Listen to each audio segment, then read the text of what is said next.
Hi guys, this is Read With Me, and today we'll be reading the book Luminous. This is by jeidafei. I hope I pronounced the name right, but let's get into it. Born with glowing green eyes, destined for rotten luck, peasant girl Meya Hild is offered the chance of a lifetime to become a lady at swordpoint by missionaries, engaged to a dying nobleman, poisoned with 1 month to live, tasked to loot a castle in a kingdom running out of resources.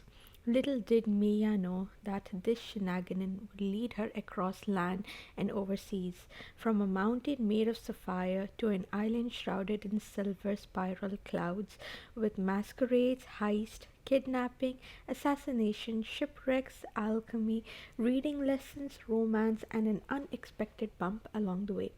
Let the misery begin. Wow, just looking at the description, it sounds so good. So just go ahead, get yourself some warm drink, hot chocolate, or a hot coffee, and let's begin. Let's jump right into prologue. The link for this book will be down in the description, so go ahead and check that out and drop a message to the author saying hi. You came from the recommendation of Read With Me. So let's get into it. The sun had disappeared behind the castle's hill. Tonight, Crosset prayed, would mark the end of the famine. Darkness chased them, swallowing the men in the rear. They wound their way between leafless trees, batted away low hanging branches, sloshed through muddied, half melted snow. Crossbows and pitchforks jolted on their backs, following loose from makeshift rope harnesses. Bailiff Johnsay's plan was straightforward: get the boy and they would get food. He didn't give any directions for everything in between. The lusts of their oil had kept Draken's lamp alive. He was supposed to lead them, yet he had burned most of that away running in circles. Perhaps it would be wiser to pour what remained onto kindled and wait out the night. But there was no telling how many more of their children, women, and elders would succumb to hunger during that night. No, it all ends tonight. The lamplight fell upon a fallen tree laying squarely on their path, reaching up to Draken's middle. Sighing in relief, he set his lamp on the log and prepared for the climb. He had swung one leg up over the curve of the trunk when a commotion broke out behind the line. Move it, Peg, or I'll snap your neck bone in half. The large, bald sn- man snarled as he gave the leash another vicious yank. The fat little boy at the other end of the rope lurched forward, his muddied face contorted in pain as the leash noose tightened around his windpipe. Once he had regained balance and breath, he rearranged his features into a sneer. Spare me your empty threats. You need me alive to bargain with my father. The boy's silver eyes flickered with bravado, but he couldn't suppress the tremors leaking into his voice. Smirking, the man hunked down so he came eye to eye with his hostage. Your dead body will do as well. Skinned, quartered, butchered, then fried and large scrapped from the wall of your belly. First meal in weeks for my boys, and also their last. Cruel stuff. Draken marched over as the pudgy boy flinched and blanched in horror. Cruelstaff spun around. Draken told himself to stand firm as he locked eyes with the giant. Keone isn't even half done with us.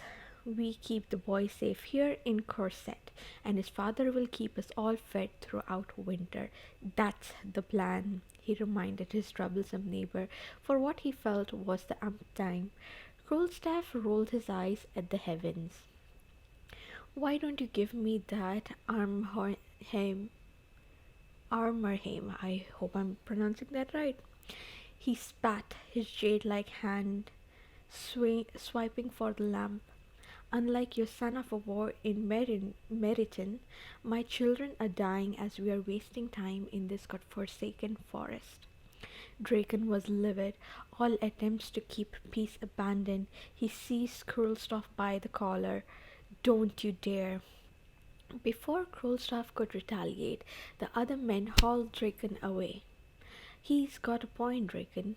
Brodel, the butcher, chimed in from the shadows, indicating the sniffling boy with his big butchering knife. We don't need him alive. We could move faster with this manure sack on our backs than oozing down here. Draken glanced at Brodel and swallowed his anger as he remembered all that was at stake. Heaving a frustrated sigh, he gestured carelessly towards the boy. Cut him off one on the noggin with the handle, mind, and give Cruelstaff the blade if he doesn't shut it about my boy, about my son. Giving the seething Cruelstaff one last glare, he barked at the remaining men, "Move out!" Before Brodel could even take one step towards the squealing captive, the sharp crack of a breaking branch shot through the silence. The men turned as one to stare into the dense wall of trees, crossbows raised and pointed. They slowly backed away, then an arrow shot forth from Cruelstaff's bow. For the love of... Draken's feverish swear was drowned out by the scream of a young girl. It sounded undeniably familiar. He dashed in to see to the poor lass, but was sent somersaulting backwards by a gust of wind as something barreled past him, crashing through the trees to land before the men. The shroud of night had descended almost wholly upon the forest. The moon still had not risen. The lamp was lost, the only pinpricks of light coming from two disembodied glowing green eyes hanging in mid-air above their heads. The eyes ricocheted in unseen sockets, glaring at each man spread out below as though the being could see them as clear as day, then vanished as the being issued a roar of rage and pain. The ground shook and the trees shuddered. Startling birds fled into the night. Out of the black, a fan of orange flames blasted towards them. The kidnappers flattened themselves to the snowdrift for dear life. The heat scorched the tips of their hair as it glazed past. The inferno collided with the trees behind. Dying branches erupted in flames, flooding the clearing with much needed light. The men resurfaced to a sight that just as soon made them wish they were thrown back into the dark. A reptilian creature, armored in glittering metallic scales, towered above. Trees trampled like hay under gigantic silver claw. Acid green eyes blazed above a long, narrow muzzle, tendrils of smoke trickling out between silver fangs. Its claws carved deep wells into the earth as it spread its leathery wings wide before dashing forth, snatching the stunned young boy between its talons and soaring off towards the west, trailing the boy's pathetic screams behind it as it disappeared into the night sky. And that was it for the prologue. The first prologue itself is quite interesting, and we can see some graphics down here. Meya, chorus,